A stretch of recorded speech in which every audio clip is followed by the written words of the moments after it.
All right, this is a beauty, and this is something that I think that most of us fear when we're becoming a freelancer.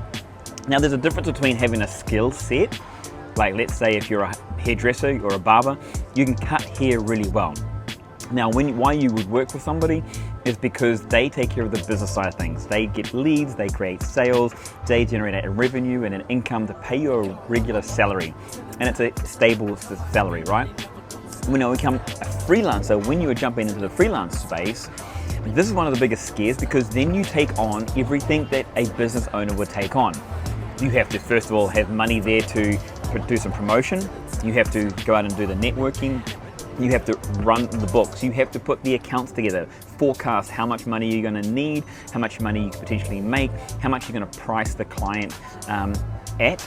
Like, is it an hourly rate? Is it a monthly rate? Is it a package? What are you offering? Like, these are all decisions you have to go through, all this admin side of things. And it becomes a bit of an overwhelming factor for a lot of people. But this is where the excitement comes from freelancing too. Now, if you want to do this properly, you work for someone to begin with. You see what they're doing with their books, or you get a mentor, or you get business advice like we do.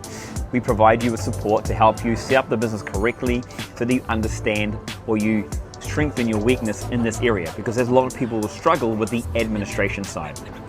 The other side of this is it comes to overhead costs. It's no longer, oh, I need a new pair of scissors for hairdressing. You don't ask the boss, because you are the boss and you need to do this yourself. So as part of your administration, as part of your forecasting, your budgeting, you need to put this into your budget, and maybe it's probably going to be part of your capex or your capital expenses, that you're going to do X amount, you're going to buy your equipment, and then you're going to pay for it.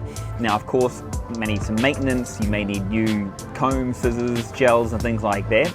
And these are other things you want to put into your budget as well. But the administration work really is important. It's not something you just do and then forget. It needs to be done regularly. And at least once a week, if not 2 times a week, you need to go through your admin. But don't be scared about this, because there's a process to learn how to do it properly, and it can be simple enough that as long as you understand the basics, you can push it on to a third party. There is software available to you to make this easier. And as technology improves, AI kicks in, it does become easier to run the administration side of your business.